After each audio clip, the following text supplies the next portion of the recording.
Buenas noches, daremos inicio con la clase. Entonces, el día de hoy vamos a continuar con, perdón, estoy con el micrófono muteado. Muy bien, muy buenas noches. Iniciaremos con la clase.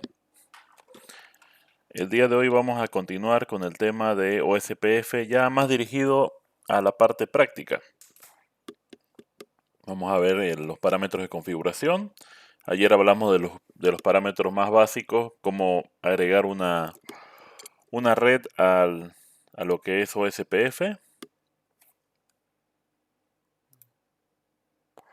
Y también vimos un poco sobre las alternativas que tenemos para agregar redes de OSPF, como por ejemplo mediante el comando network, utilizando la dirección de red, el comando network utilizando la dirección IP que asignada a la interfaz, y también utilizando el que tenemos ahorita en la diapositiva, el comando IP OSPF dentro de los interfaces.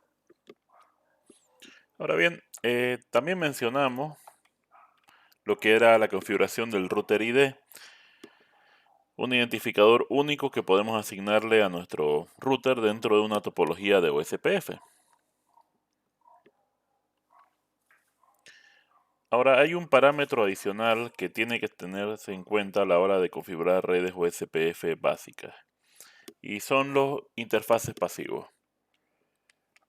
Estas configuraciones aplican para todos los protocolos de enrutamiento dinámico. Sí o sí vamos a ver o vamos a escuchar sobre lo que son interfaces pasivas, ya sea que estén trabajando con OSPF, RIP o EIGRP. Y la razón de que existan interfaces pasivas es para lograr una mejora en la seguridad de las redes de enrutamiento. Pero además de eso, tenemos dos factores más importantes, o también importantes, perdón. Lo tenemos en la diapositiva, que son uso ineficaz del ancho de banda y uso ineficaz de los recursos. Ahora bien, yo les había mencionado en otra de las clases que cuando dos routers que utilizan el mismo protocolo de enrutamiento dinámico hablan, se comunican a través de paquetes con direcciones multicast. Es decir, que son paquetes que solo son interpretados por aquellos que entienden el protocolo, por ejemplo, OSPF en este caso. Ahora, no es algo que todos los dispositivos de red van a procesar. Es más bien algo que está dirigido solo a cierto grupo. Aún así, los paquetes de OSPF, RIP e IGRP, lo que ustedes quieran, siguen apareciendo ante computadoras, ante otros dispositivos. ¿Qué es lo que pasa cuando estamos utilizando OSPF? Yo les enseñé el comando network. Vamos para atrás. Ahí tenemos una configuración donde quien sea que generó los comandos quería que la red OSPF conozca esas tres redes. Ahora, cuando yo lanzo el comando network, ese comando tiene dos efectos. Uno, esa red que yo estoy escribiendo ahí va a ser distribuida sobre la red OSPF. O sea, los demás van a conocer. Pero también activo OSPF sobre la interfaz que tenga una dirección IP en esa red. Esto va a lograr que empiece a trabajar la red de OSPF. En este caso, por ejemplo, quien sea que configuró el router quería que tres redes formen parte de la red OSPF. La red 10.10.10/24, 10.1.1.4/30 y 10.1.1.12/30. Ese router que tiene esas tres redes directamente conectadas le está avisando a todos los vecinos OSPF sobre esas tres redes. Y lo hace sobre los tres interfaces, los interfaces que estén conectados directamente a esas redes. Y está bien, ese es el propósito, así debe funcionar. Sin embargo, no en todas las redes desearíamos que se escuchen o que se transmitan los paquetes de OSPF.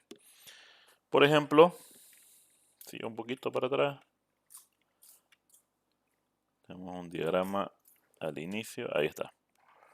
Por ejemplo, ahí tengo tres routers. Cada router tiene sin contar al de arriba, tiene tres interfaces. El de arriba, la excepción, tiene 4.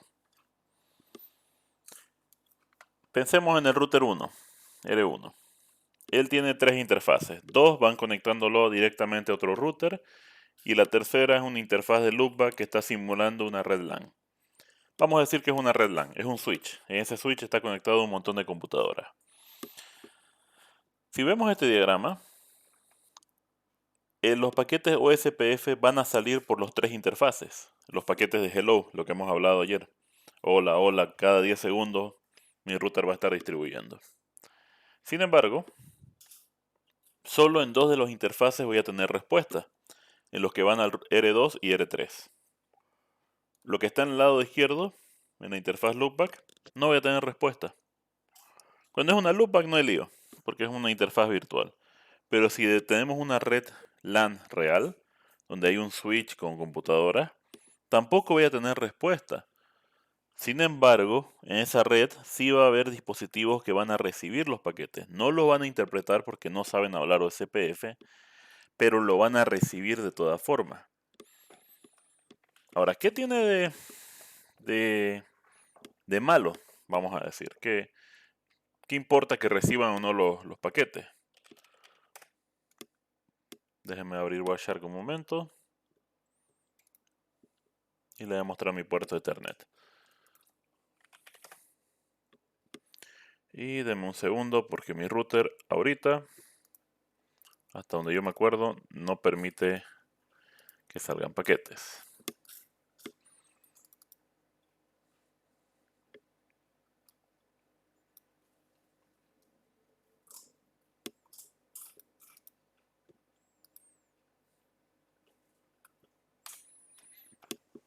Ahí está. Y lo voy a volver a apagar. Por tema de seguridad. Listo. Entonces, tengo una computadora en mi red. Mi router es un router MikroTik que está trabajando con OSPF. Y a pesar de que mi computadora no entiende OSPF, yo no tengo ningún programa especial que interprete OSPF ni nada. Lo único que tengo es Wireshark, que Wireshark me muestra los paquetes. Todo paquete que recibo, antes de que sea descartado. Y fíjense,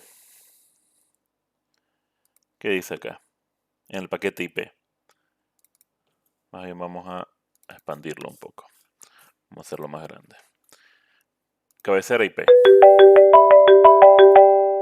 Perdón. 192.168.10.1. Esa es la dirección de mi router. La dirección origen. Está bien, eso vino de mi router. 224.005, si se acuerdan. Ayer la mencionamos, esa dirección IP. Es la dirección IP de mi... Voy a disculparme un segundo.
Me van a disculpar. Ok. Entonces, dentro de estos parámetros que les estaba mencionando, es que mi computadora, si bien no tiene ninguna cualidad especial, aún así ella puede recibir los paquetes que están dirigidos a una dirección multicast. No le va a hacer caso. O sea, mi computadora vio este paquete y lo descartó, lo ignoró. Sin embargo, está ahí. Y yo puedo ver hasta dónde estaba dirigido. Ahora, esto es la parte Ethernet, IP, bueno, lo común. Veamos qué tenemos en la cabecera OSPF. Aquí aprovecho porque hay un tema, me voy a desviar un poquito, pero porque les pueden llegar a preguntar esto. Mucha gente se confunde un poco con el tema de las capas del modelo OSI, por ejemplo. ¿En qué capa se encuentra cada protocolo que conocemos? Bueno, el tema viene a ser que el modelo OSI como tal, y bueno, el modelo TCP/IP también, un poquito limitado respecto a ciertos protocolos. Por ejemplo, aquí podemos ver, y quien mire este paquete me va a decir, el paquete OSPF es es un protocolo de capa 4, porque está capa 1, 2, 3 y 4. La realidad es que no se lo puede considerar un protocolo de capa 4, porque en realidad OSPF no cumple con las características para formar parte de la capa 4. A ver, vamos a ver. Rápidamente voy a buscar la definición de la capa de transporte.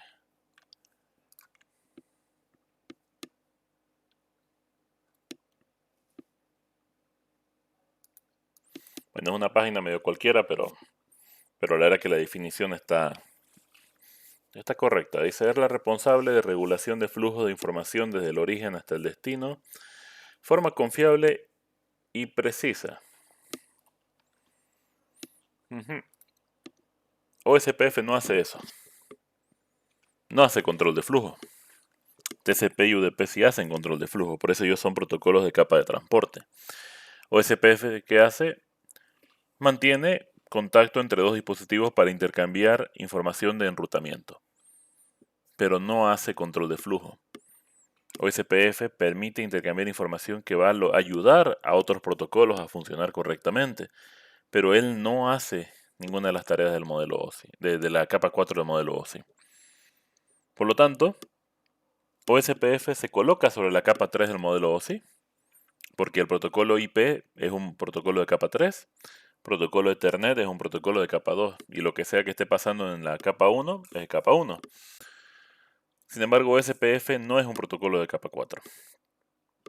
¿Qué es entonces? Aquí la gente aprovecha y le pone diferentes términos. Por ejemplo, uno de los más comunes, vamos a buscar, a ver, OSPF modelo OSI. He visto que lo mencionan como capa 2, capa...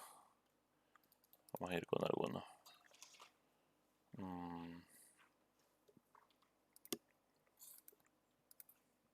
Acá a ver, por ejemplo, a ver, OSPF vamos a buscar. Mira, aquí por ejemplo lo categorizan como un protocolo de capa de red. Dice. Está en la capa de red. Está más cercano. Trabaja y se apoya en el protocolo IP. Está sobre la cabecera de IP. Aún así no cumple con las características de la capa de red. Dice, la capa de red provee medios funcionales y de procedimiento para la transferencia de paquetes de un nodo a otro conectado en diferentes redes. Podría argumentarse que OSPF sí cae porque ayuda en información de enrutamiento que luego a su vez va a ser utilizada por un router para definir cuál es el mejor camino. Ya, se lo podría estirar un poco y caería la definición. Pero, ¿podemos tener dos protocolos de la misma capa trabajando al mismo tiempo? ¿A qué quiero llegar con esto? Ahí llega un punto donde hay que comprender que el modelo OSI y el modelo TCP/IP son modelos de referencia. Sin embargo, no pueden ser utilizados para explicar todos los comportamientos de la comunicación en redes de datos, porque funciona, para explicarse bien, cuando hablamos únicamente de transmisión de información de usuario. Pero si quiero quiero explicar la transmisión de información de protocolos secundarios como lo que es OSPF, ahí se vuelve un poquito más complicado. En el mejor de los casos, y la forma donde se ha quedado de acuerdo en cómo expresar estos protocolos, y a ver si lo encontramos en alguno de estos, es que OSPF se lo considera un protocolo de capa 3,5, le dicen. Trabaja sobre el protocolo, a ver, vamos a ver si ¿dónde lo coloca? En otra cosa. Trabaja sobre el protocolo IP, pero no llega a ser UDP o TCP. Entonces, no es capa 4. Vamos a ver acá, vamos a ver en qué capa lo categoriza. Vamos a ver SPF. Sí, lo pone normalmente en capa de red o por encima de capa de red. Entonces, ahí tenemos que evitar caer en tratar de hacer caber todas las comunicaciones de red dentro del modelo OSI. Modelo OSI, modelo de referencia. Nos va a ayudar a explicar muchas formas en que funcionan las redes, pero otras no pueden ser fácilmente ajustados para decir capa 1, 2, 3, 4 y seguir con nuestra vida. En este caso, esto es una comunicación que llega hasta capa 3,5, vamos a decir. Algunos agarran y dicen, no, es que es capa 7, porque es capa de aplicación. No puede ser capa 7, porque toda comunicación de capa 7 requiere un protocolo de transporte que lo ayude para asegurar el flujo de información. OSPF no lo tiene. Entonces, OSPF podemos categorizarlo, si quieren, como un protocolo de red, si quieren, como protocolo que llamaríamos capa 3,5. Ahora, entrando un poco dentro de lo que hay en OSPF, yo puedo ver cierta información. Por ejemplo, la versión de OSPF, eso no hay nada de especial. Si es IPv4, sé que es versión 2. ¿Qué paquete recibió? Un paquete de hola. ¿Cuál es el router ID del que me envió el paquete? 1.1.1.1. ¿En qué área está? 0. ¿Qué tipo de autenticación está utilizando? Ninguno. Esto es muy importante.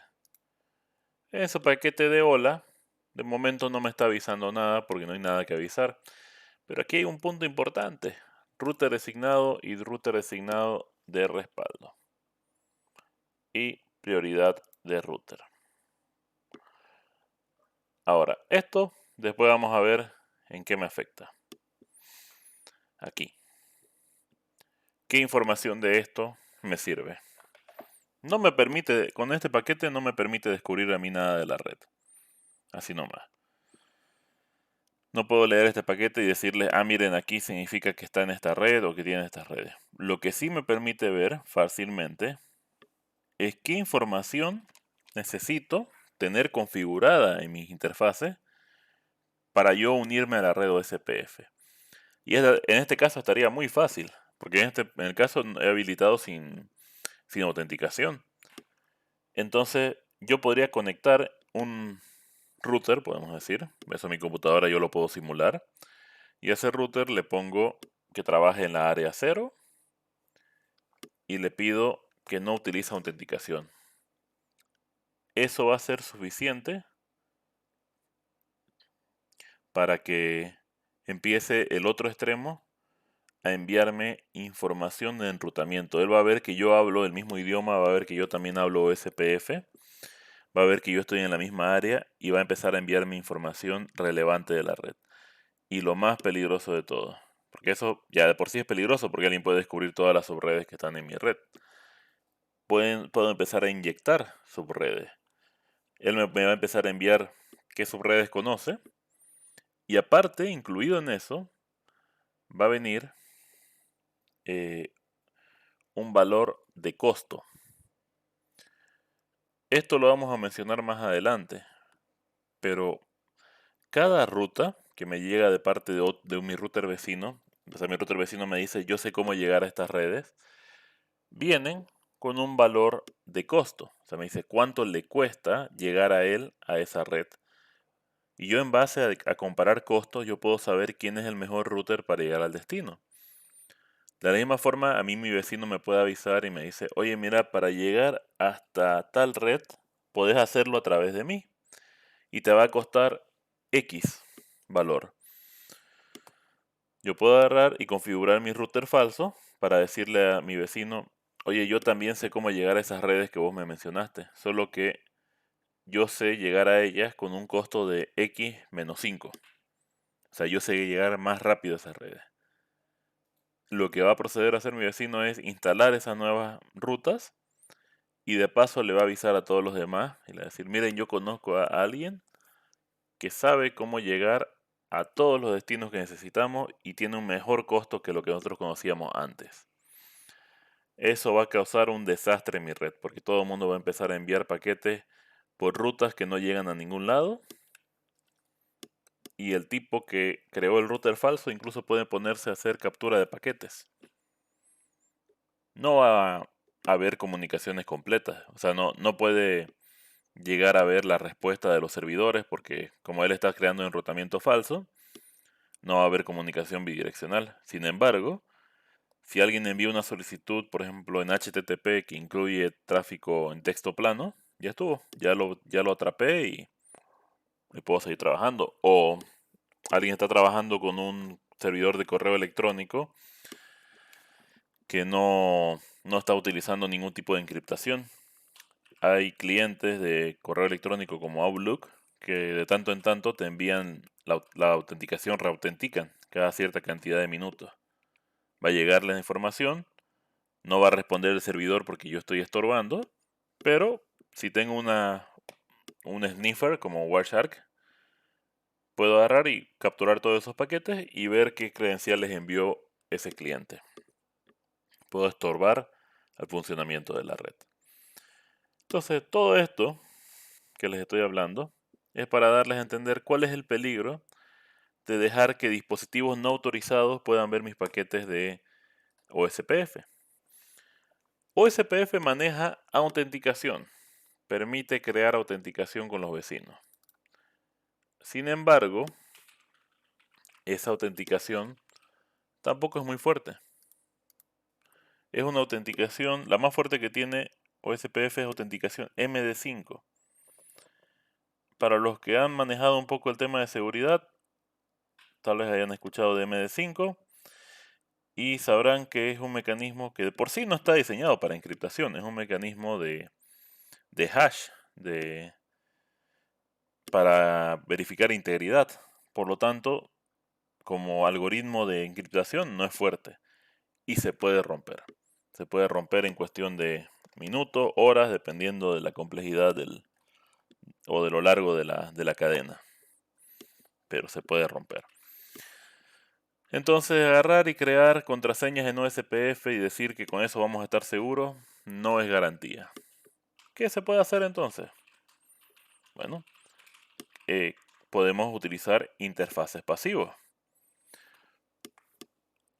Otra alternativa es no configurar OSPF en las redes que no queremos que sean propagandeado OSPF. Les explico un poco. Y esta es una solución mal hecha que no va a tener beneficio. Cuando estamos trabajando con OSPF ya hemos hablado de que tenemos el comando network.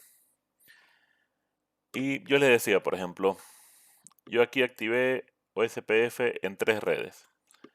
10.10.10/24, 10.1.1.4/30, 1.1.12/30. Aquí yo puedo decir que la primera es la red LAN. Yo agarro, hablo con mi encargado de enrutamiento y le digo, mira, es un poquito peligroso que se puedan ver los paquetes de OSPF en la primera red LAN. Tenés que hacer algo.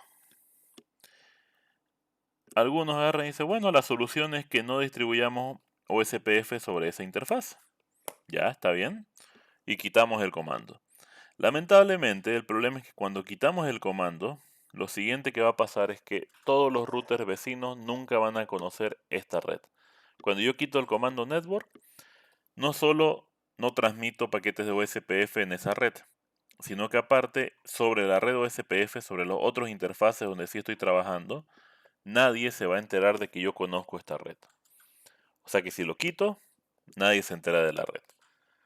Entonces tengo que buscar una forma de combinar esto, de poner el comando network para que todo el mundo conozca la red, más hacer algo que me permita mantener mi red segura. Bueno, esos son los que se llaman los interfaces pasivos.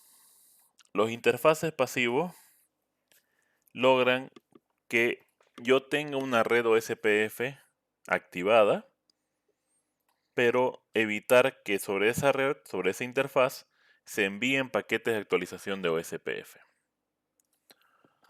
Veamos acá el caso. Volvemos a Wireshark. Voy a volver a activar en esta parte OSPF. Dame un segundo.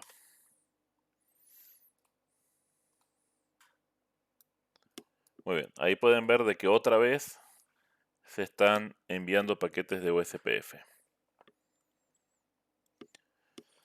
Cada 10 segundos yo recibo un nuevo paquete. Sobre esta interfaz, yo tengo esta opción. Pasivo. Vamos a aplicarla, vamos a activar la opción y vamos a ver qué pasa. Esperemos que llegue el quinto paquete. Ahí está. Ahora démosle un buen tiempito. Vamos a darle unos 15 segundos. Si todo está bien, no debería generarse un sexto paquete en esta parte de la red. Desactivo el interfaz pasivo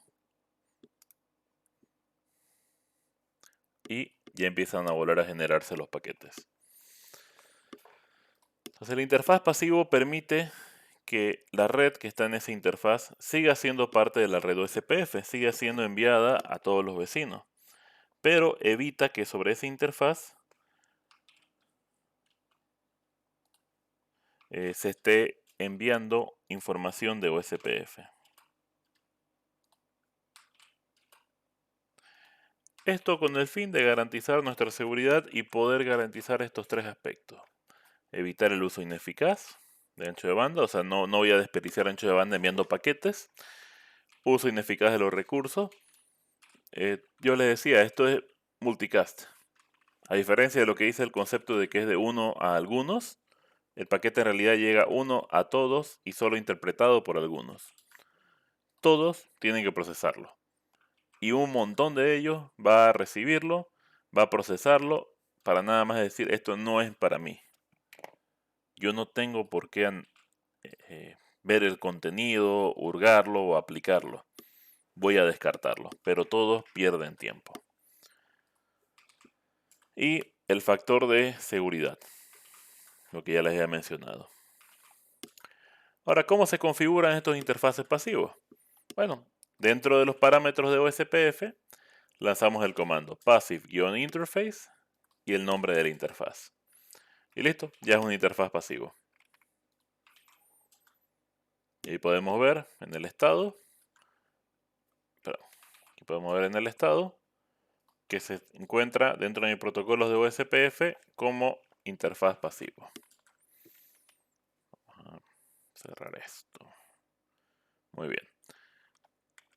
Hasta aquí, si alguien tiene alguna pregunta, no se olviden de que pueden comentarlo o pueden desmutearse.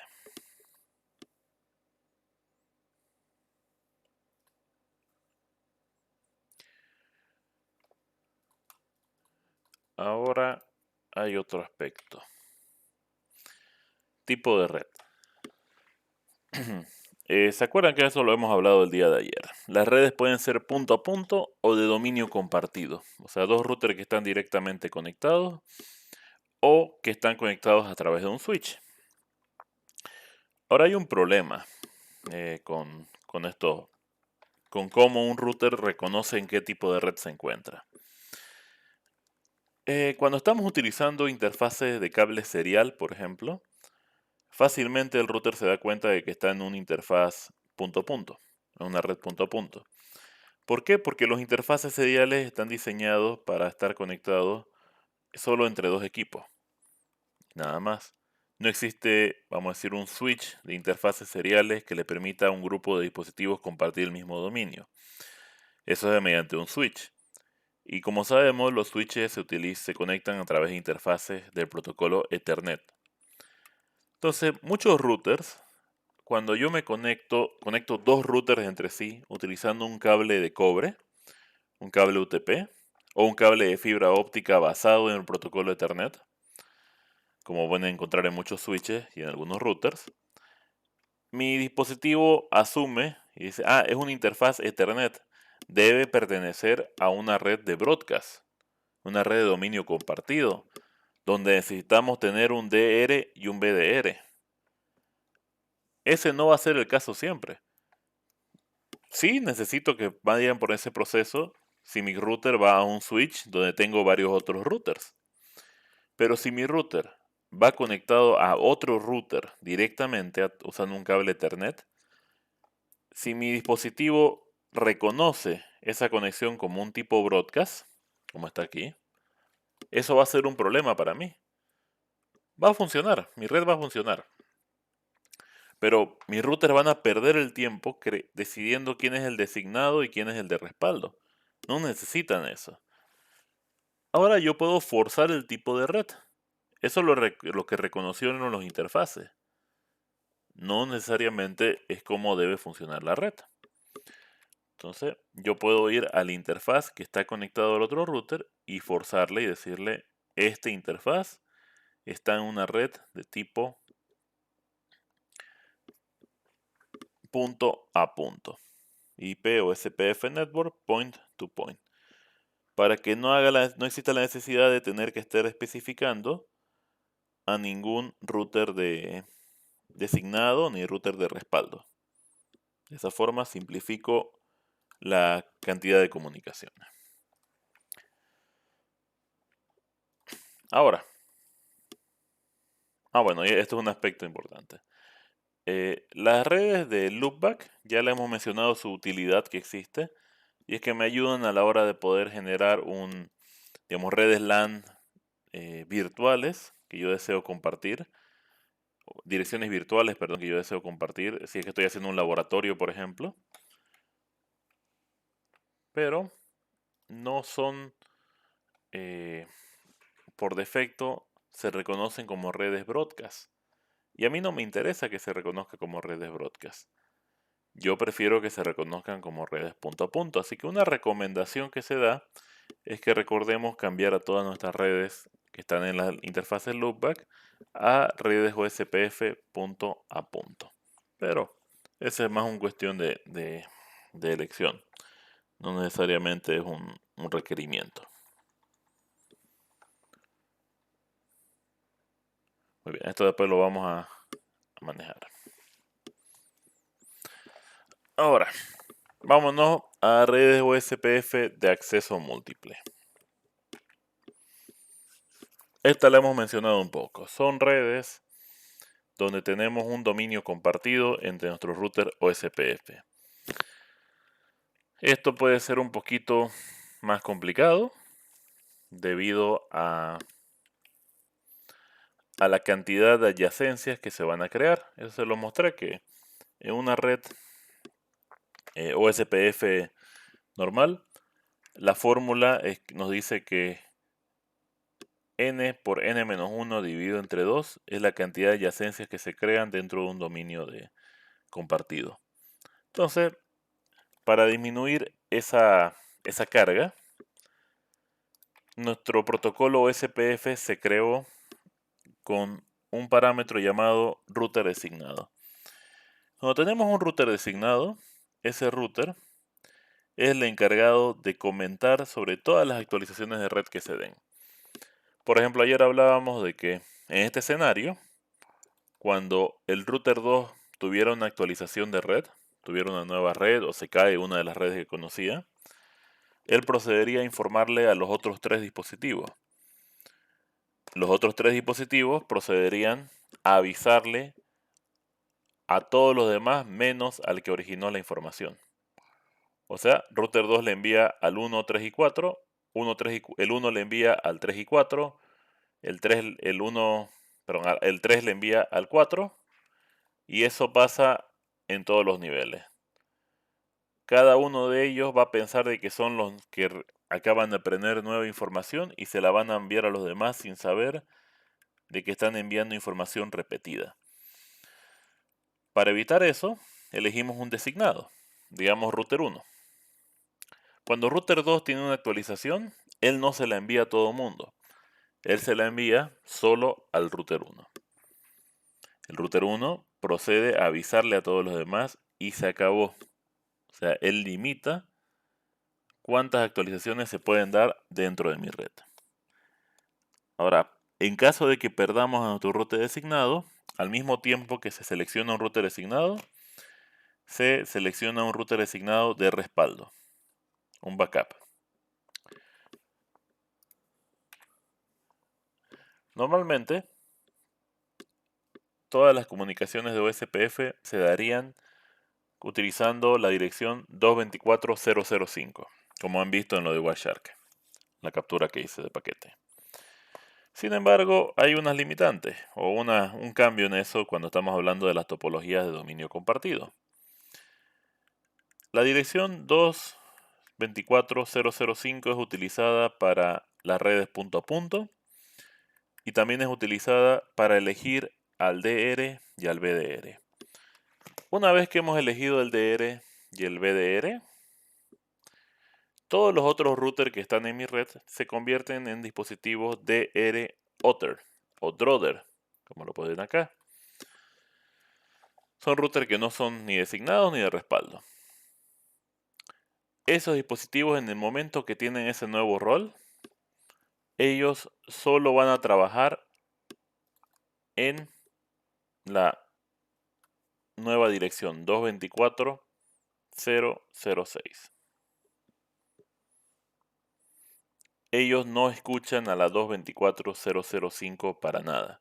O sea, ellos no escuchan, una vez que se convierten en Drother, ignoran todos los paquetes que están destinados a la 224.0.0.5. Los que sí escuchan son los del designado y el de respaldo. Ellos, porque la 224.0.5 es como una comunicación con otras redes de OSPF. Ellos sí escuchan esos paquetes. Ellos escuchan los paquetes de actualizaciones en esa otra dirección, en la 5. Pero ellos se comunican con los otros routers con la 224.0.0.6. Ahora vamos a utilizar esta topología como referencia para entender mejor cómo funciona la red de DR y BDR con OSPF. Aquí tenemos una red compartida, la 192.168.10/24. Y cada router tiene su identificador. 1111, 2222, 3333. Lo primero que va a pasar es verificar qué rol va a tener cada dispositivo. Recordemos, lo que hacen nuestros routers para decidir quién es el DR y el BDR es primeramente comparar prioridades, la prioridad OSPF. Ese es un valor que se configura de forma manual. Si ustedes no la han configurado, el router solito utiliza un valor por defecto. Como todos los routers Cisco tienen el mismo valor por defecto, empatarían. Si nadie más lo tocó, empatan. Entonces, ¿qué se tendría que hacer? Se necesita un segundo valor que haga el desempate. Un valor que no va a permitir que haya prioridades iguales. Y ese valor es el identificador de router. El identificador de router es un valor que o nosotros lo configuramos manualmente o el router se asigna solo. En este caso, ahí están los RIDs, los identificadores de routers. En ese caso, cada dispositivo va a tener que comentarle a los demás y decir, este es mi identificador de router. El que tenga el identificador de router más alto, gana. Por eso en este diagrama podemos ver que el router 3 ganó, él es el DR. El router 2 es el segundo lugar, el BDR, y el router 1, tercer lugar. Es un Drother. Si yo me voy al router 1, fíjense, puedo hacer show IP OSPF Interface. Y fíjese que es sobre una interfaz. Esto es muy importante. Cada router tiene varios interfaces. Y en cada interfaz se toman diferentes decisiones. O sea, aquí el router 1, hasta a la izquierda, podría tener otro switch conectado a otros routers. Ahí se va a decidir otro DR y otro BDR. Un router, aquí por ejemplo este es Drother, en esta red, no ganó. Pero en la red de la izquierda él podría ser el DR. El router 2 aquí arriba podría tener otra red y él podría ser ahí el DR. No sabemos.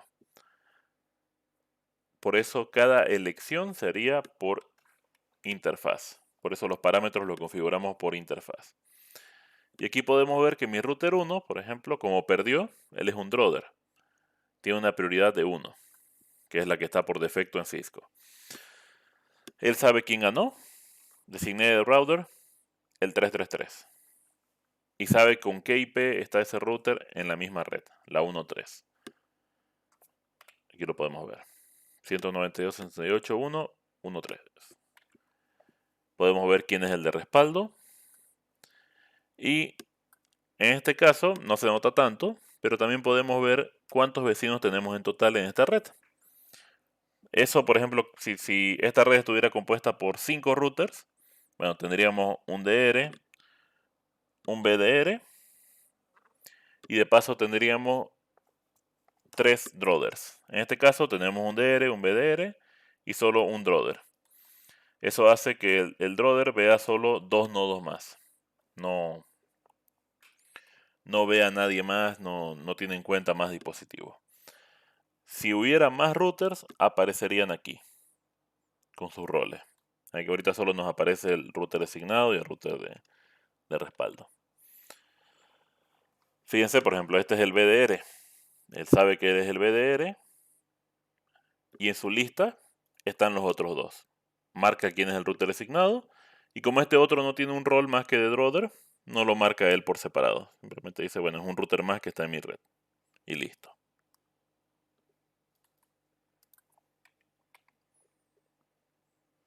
Y finalmente tenemos el router 3. Él es el DR y puede ver a sus dos vecinos.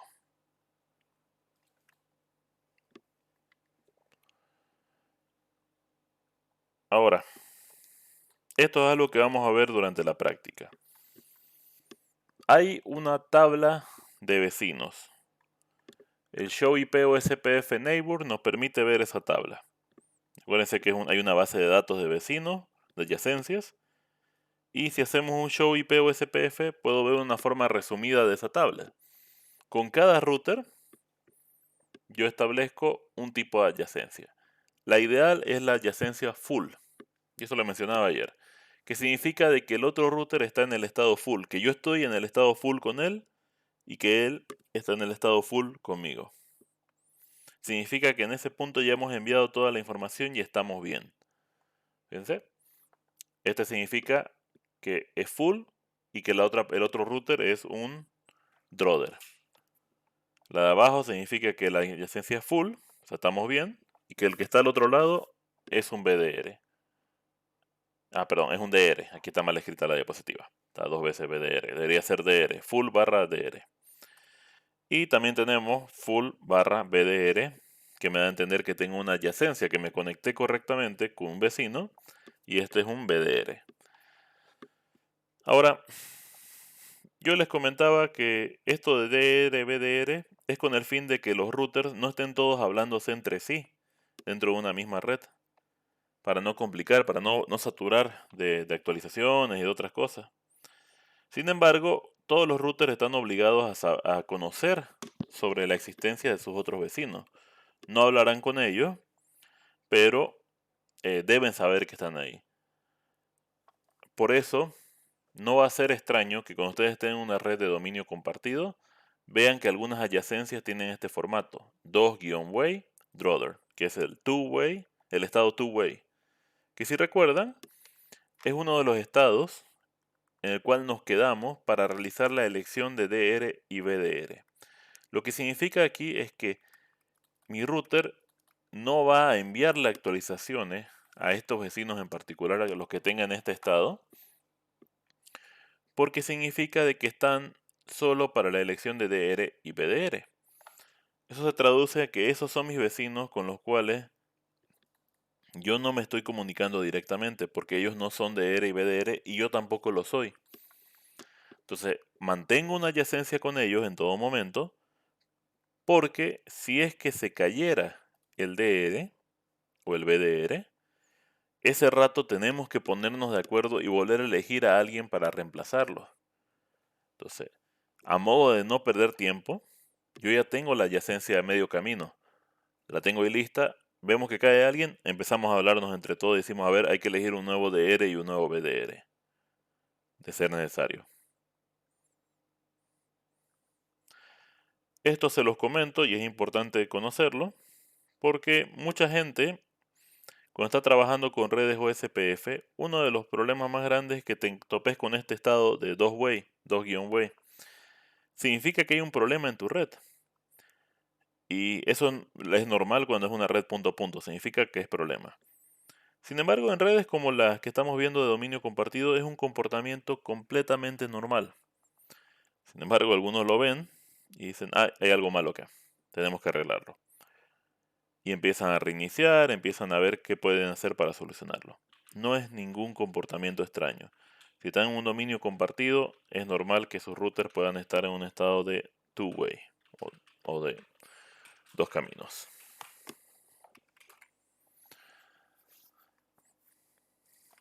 Bueno, esta es la forma en que se verían las adyacencias. Este es, por ejemplo, el resultado del comando. Se ve quién es tu vecino, en qué estado se encuentra, hace cuánto, cuál es su dirección IP, en qué interfaz lo conociste. Ya vamos a verlo con la práctica. Ahora aquí estaría una explicación detallada de cómo se va eligiendo al DR y al BDR. Por ejemplo, lo primero es que entramos a una red y tenemos que elegir un DR. Va a ser aquel que tenga la prioridad más alta en su interfaz. Y el segundo, que tenga la prioridad más alta, va a ser el BDR. Esa prioridad puede ser de 0 a 255. Los routers por defecto tienen la prioridad de 1. Si empatamos, si todos tenemos la prioridad por defecto y nadie tiene una prioridad mayor, utilizamos el identificador más alto. Eso ya lo hemos hablado. Ahora, ¿qué pasa? ¿O cuándo es que se vuelve a hacer este proceso? Hasta alguno de estos tres escenarios.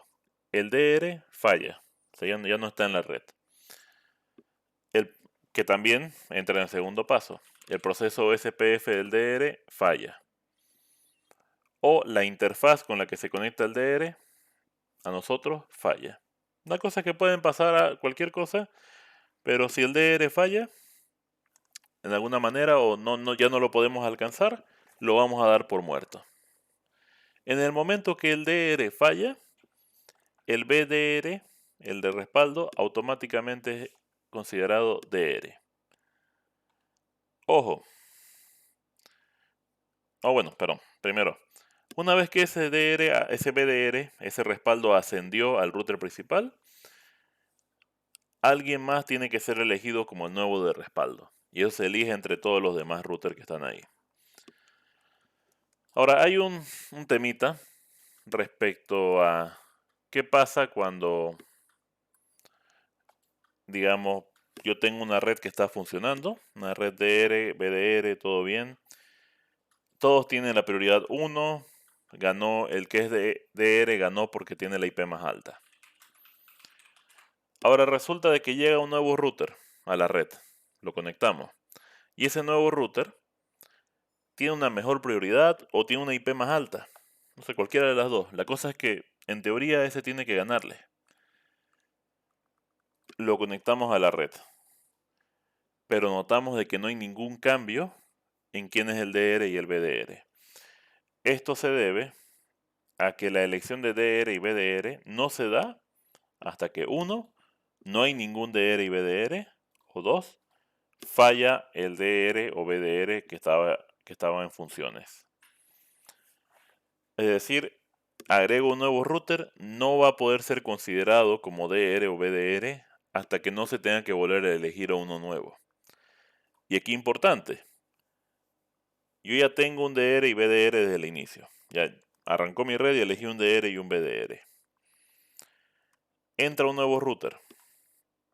Ese nuevo router le gana tanto al DR como al BDR. Muere el principal, el DR. El único que lo reemplaza en ese momento es el BDR. No hay una nueva elección de DR directamente.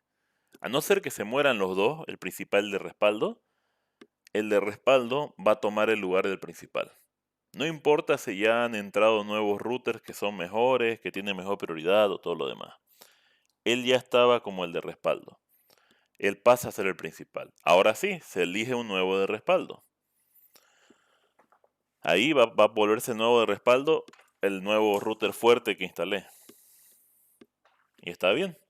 Pero ese nuevo router fuerte también va a tener que esperar, va a tener que hacer cola hasta que el router de principal, el que antes era de respaldo y ahora es el principal, caiga. O sea, tenemos que ir en orden. Si ya fueron elegidos como DR o BDR, no pueden perder ese rol hasta que caigan o hasta que yo reinicie todos los procesos de OSPF de los routers involucrados. O sea, yo tendría que reiniciar toda la red OSPF, que eso se haría únicamente en horarios de mantenimiento.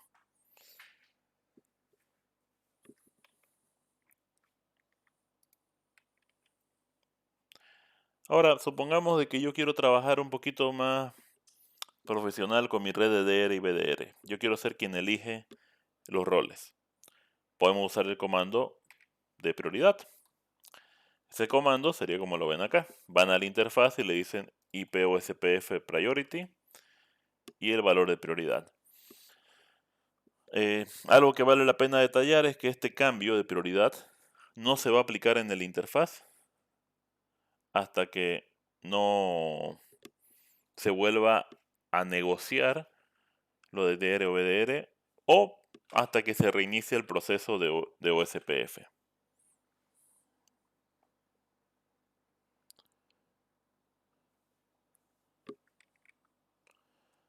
Muy bien. ¿Alguna pregunta hasta aquí?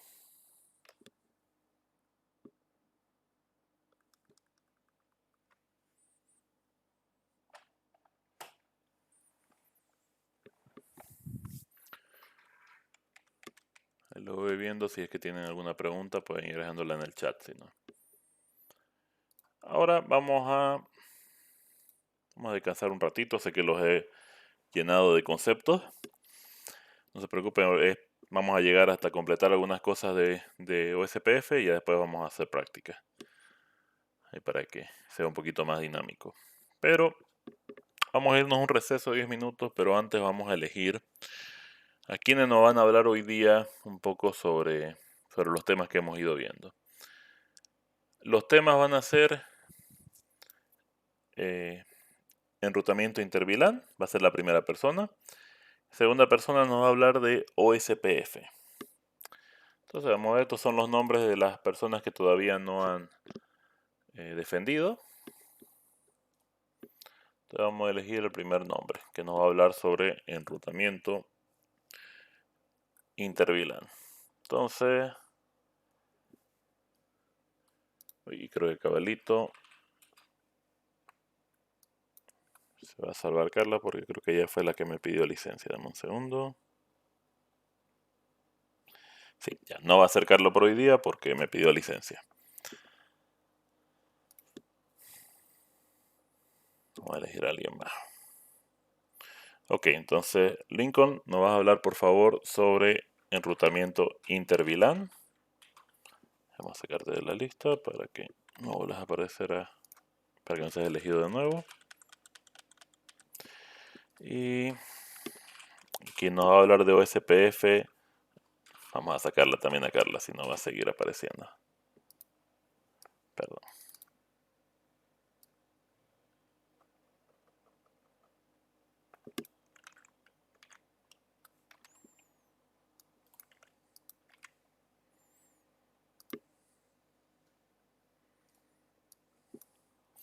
Sobre OSPF nos va a hablar Edwin.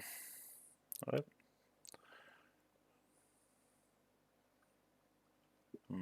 Parece que no está Edwin hoy día en la clase. Pero no me pidió licencia. No se olviden de que si se van a faltar, tienen que pedir licencia. Se van a ir para mañana.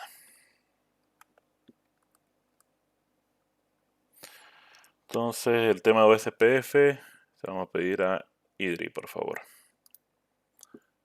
Entonces, vamos a ir a un receso y Idri nos va a hablar sobre OSPF, Lincoln nos va a hablar sobre enrutamiento interVLAN. Vamos a ver los dos nombres para mañana. Listo, entonces continuamos en 10 minutos.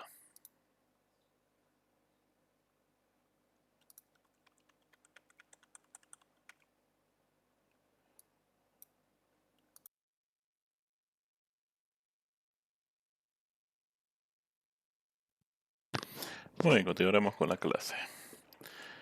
Entonces, vamos a ir con sus compañeros que nos van a hablar de los temas que hemos visto esta semana. Primero le vamos a pedir a Lincoln, por favor, que nos hable sobre enrutamiento interVLAN. Bien, ¿me escuchan? ¿Sí? ¿Se escucha bien? Ya, buenas noches, ingeniero. Buenas noches, compañero. Les voy a hablar un poco sobre el enrutamiento interVLAN. Es un proceso para reenviar el tráfico de la red desde una VLAN a otra. Las VLAN están asociadas a subredes IP únicas en la red que facilita el enrutamiento en un ambiente de múltiples VLAN. InterVLAN resulta necesario una vez que se posee una estructura de red con VLAN implementada, debido a que los usuarios necesitan intercambiar información de una red a otra. Cada VLAN es un dominio de broadcast único, de manera predeterminada las computadoras en VLAN con VLAN separadas no pueden comunicarse. En el enrutamiento interVLAN tenemos el enrutamiento interVLAN antiguo, el interVLAN con router, el enrutamiento interVLAN con un switch de capa 3. El enrutamiento de interVLAN antiguo requiere interfaces físicas múltiples entre el router y en el switch. Sin embargo, no todas las configuraciones de este requieren interfaces físicas múltiples. Alguna de las desventajas es que tenemos un gasto adicional en el uso de interfaces. Requiere una conexión switch router para cada VLAN y usa una interfaz de switch para cada VLAN estática. En el enrutamiento inter-VLAN con router, brinda la facilidad de utilizar una sola interfaz para enrutar los paquetes de varias VLANs que viajan a través del switch a la interfaz, es decir, podemos configurar varias IP de diferentes redes a varias interfaces virtuales o subinterfaces que están en una sola interfaz física. Una de las ventajas es que es fácil de implementar, que se requiere solamente una subinterfaz para cada VLAN en el router. Es más económica que tener un router por VLAN, mucho mejor latencia que un router por VLAN. La desventaja es que los routers son más lentos que los switches para el ruteo. Se necesitaría un switch más moderno, multicapa. Si se necesita incrementar el número de puertos, mientras más puertos requiere un router, más costoso es. El enrutamiento interVLAN con switch capa 3, tenemos la ventaja que se minimizan los puntos de falla de reducir de dos a un solo equipo. El proceso de enrutamiento se hace más rápido, ya que solo se revisa una tabla y no dos o tres como normalmente se hace en el router. La seguridad de la red mejora un poco en cuanto se aplican políticas, o sea, se van configurando un solo dispositivo. La desventaja es que es más costoso. La subinterfaz, el uso de las interfaces en el enrutamiento entre VLANs tiene una configuración física menos compleja que el uso de interfaces físicas separadas. La cantidad de cable que conectan con la red física, los routers, los switches, son menores. Hay menos confusión de dónde está conectado el cable, debido a que están conectados por cables principales o troncales. Por otro lado, el uso de subinterfaces con un puerto enlace troncal tiene una configuración de software más compleja, que puede ser difícil de solucionar en caso de presentarse problemas. En el caso del segundo ejemplo que di, el modelo enrutador de router o una SIC se utiliza como interfaz única para alojar toda la VLAN. Eso sería, ingeniero.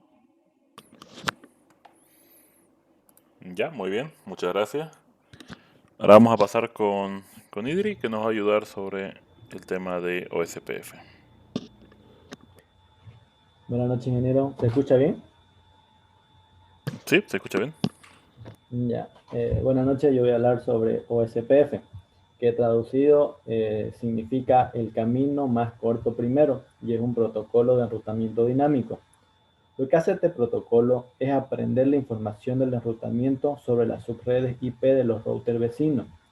También anuncia la información de enrutamiento sobre las subredes IP a los routers vecinos.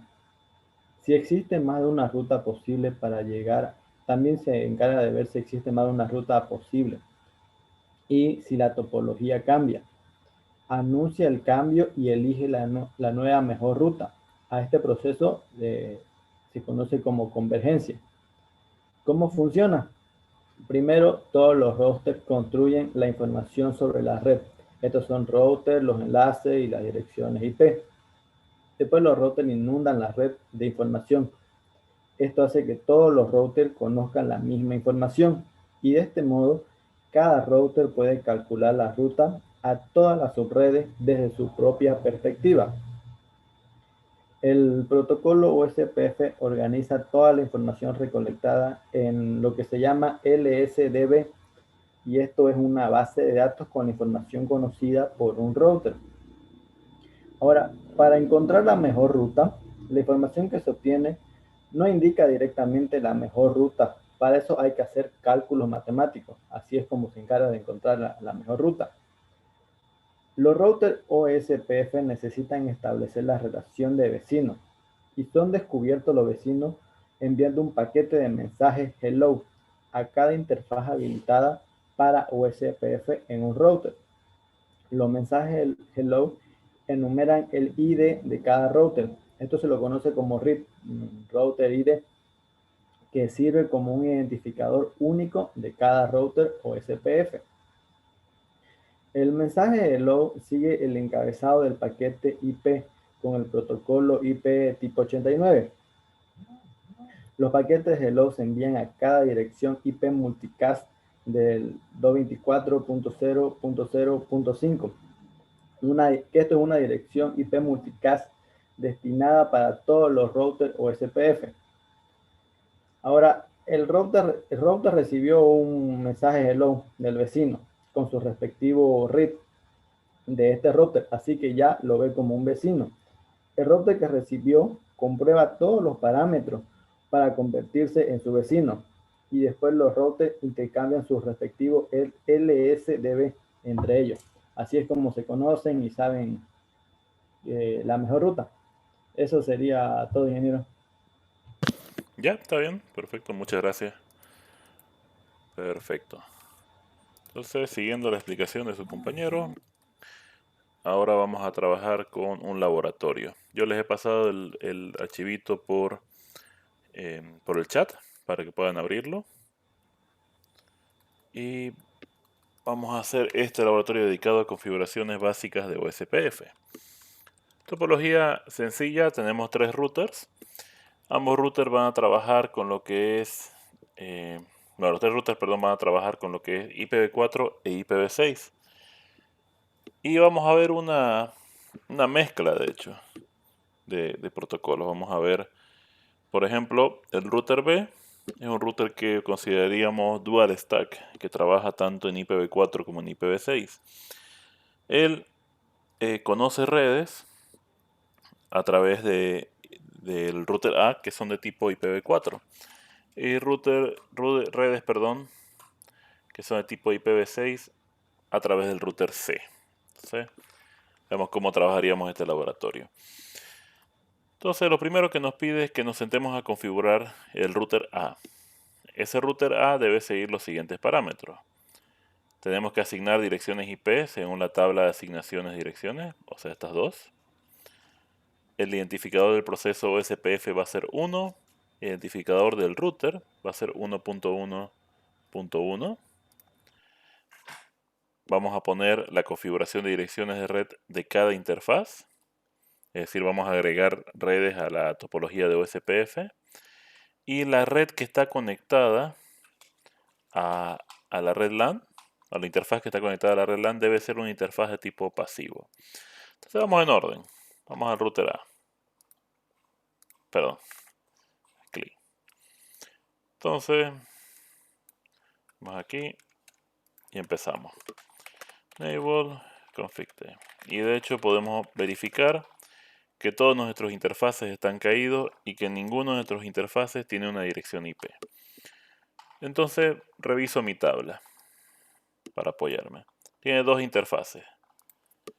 Interfaz gigabit 00, el cual va a tener la IP 172.31.01/23. Y no nos olvidemos de encenderlo, no shutdown. Vamos a tener el interfaz serial 000.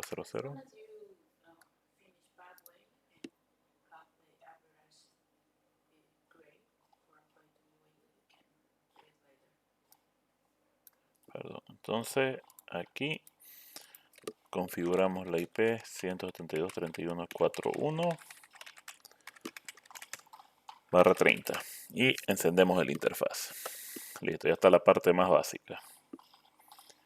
Aquí podemos ver que nuestro interfaz a la red LAN ya está encendido. El otro al RB no está encendido porque por más que ya habilitamos el interfaz en el router A, sigue deshabilitado en el router B. Entonces hasta que no configuremos el router B no va a haber cambios en el estado de esta interfaz. Lo siguiente, aquí vamos a ponernos las instrucciones. Ya está el primer paso. Segundo paso, usar el ID de proceso número 1. Entonces vamos un poco para atrás y eso significa que usemos router o SPF y este número es el ID de proceso 1. De nuevo recordemos que ese valor es completamente local. No afecta en nada que en uno de mis routers, en el router A sea el proceso 1, en el router B el proceso 2 y así. Son completamente independientes el uno del otro, así que no se compliquen. Después nos dice asignarle un router ID y ese router ID va a ser el 111.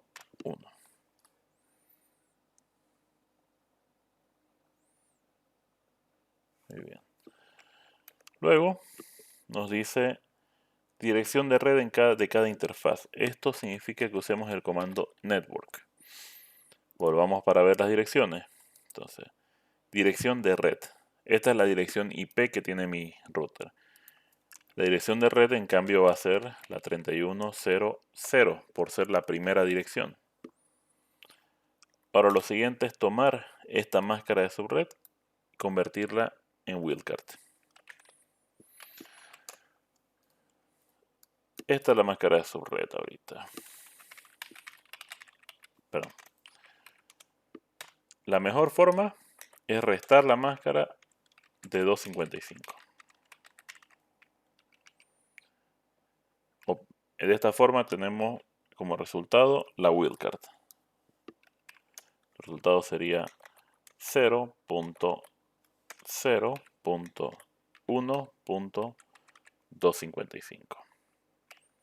Esa es una forma sencilla de convertir una máscara de subred en una máscara de wildcard para usar en OSPF.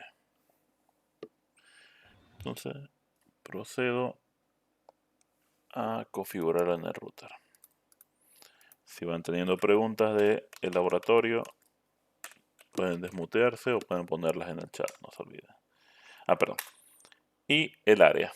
Estamos trabajando con área simple de momento y no me están especificando. Por lo tanto, el área que voy a utilizar va a ser el área 0, la de backbone.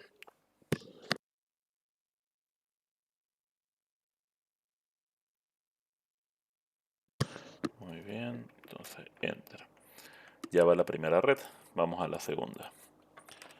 Network 172.31.4.1. 0, la dirección de red. Y su wildcard va a ser, la máscara es 255, 255, 255, 252. La wildcard equivalente es 0003, área 0.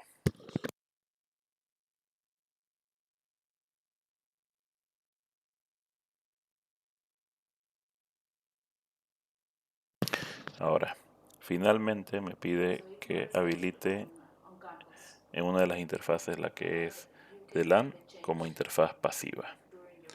Entonces, esta interfaz pasiva tenemos que elegir primeramente cuál es la conexión.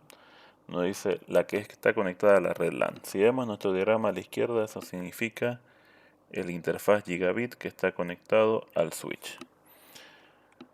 Entonces nos vamos a la interfaz gigabit y ponemos, bueno, aquí ponemos passive, perdón, estoy escribiendo mal, passive interface y le ponemos gigabit para estar seguro 00. Muy bien, perdón.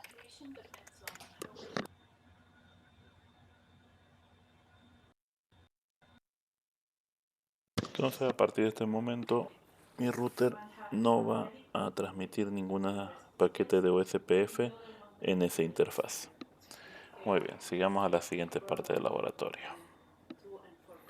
Entonces en esta siguiente parte me están pidiendo que utilice los siguientes requisitos para configurar la asignación de direcciones de router B, el routing de protocolo SPF2 y el routing de protocolo SPF3. Y aquí están todos los parámetros del router 2. Entonces primero vamos a arrancar con lo sencillo, ponerle sus direcciones IP. Entonces vengamos a router B y en router B, vámonos aquí arriba y le ponemos CLI. Y aquí elegimos. Vamos a ver, ahí, Enable.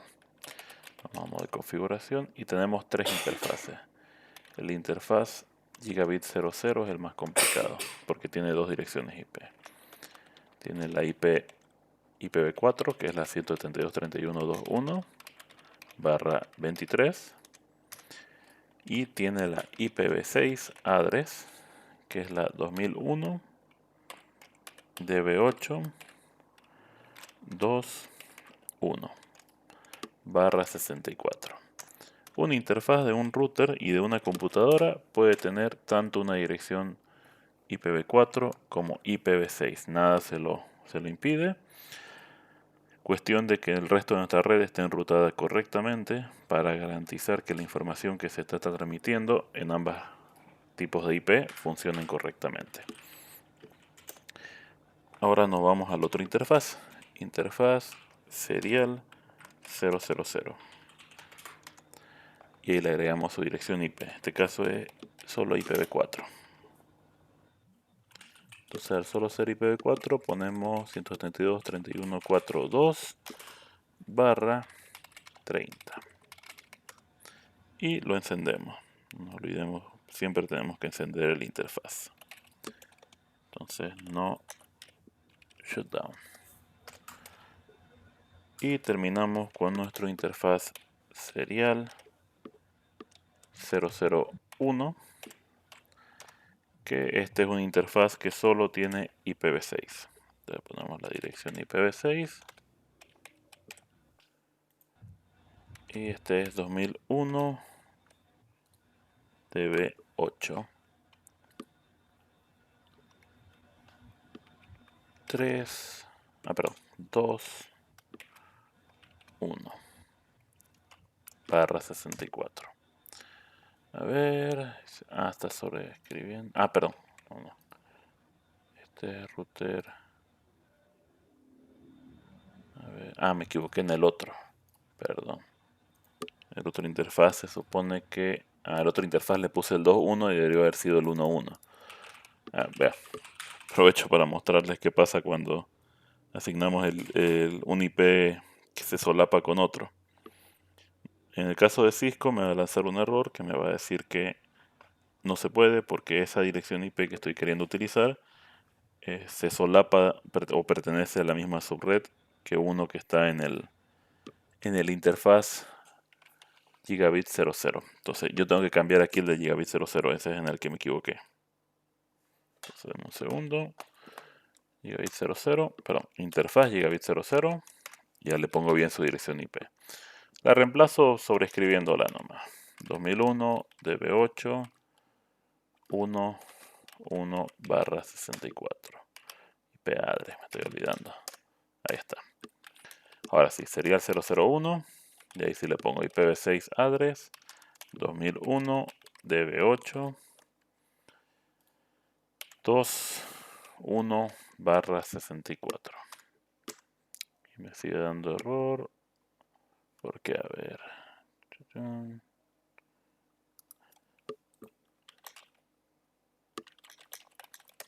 A ver, veamos. ¿En qué me equivoco? Vamos a expandirlo. Ah, no, es que no se... ¿Verdad? Perdón. Es que en IPv6 no se sobrescriben las direcciones IP. Se añade nomás. Entonces, para eliminarlo, tengo que escribir la dirección IP completa. No IPv6, address, y tengo que poner la IP que quiero quitar. La que quiero quitar es la 1/64. Ahora sí. Ahora sí puedo trabajar en el serial 001.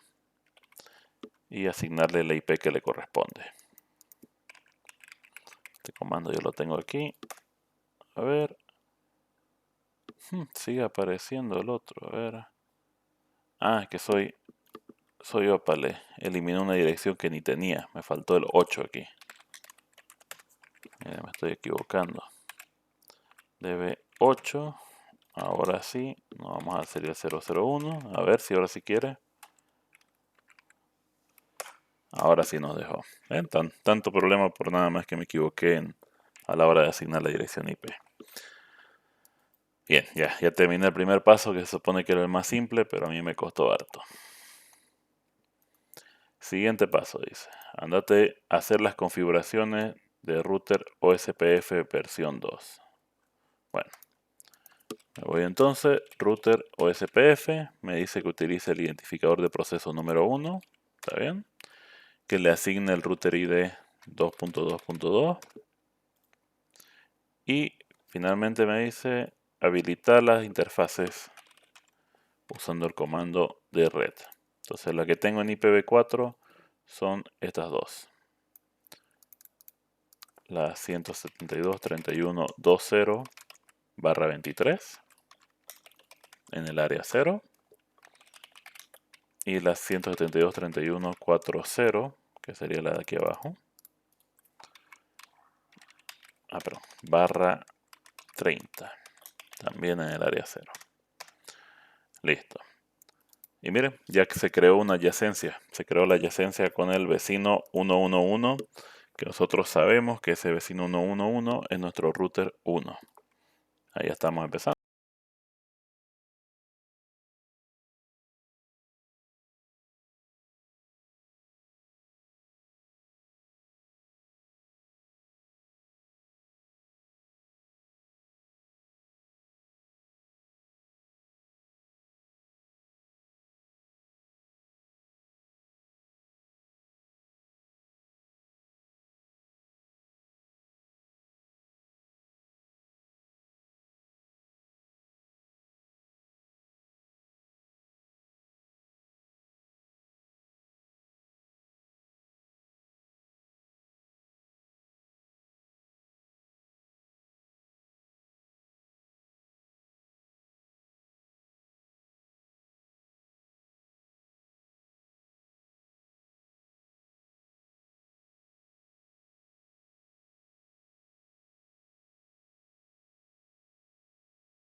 Gracias, ingeniero.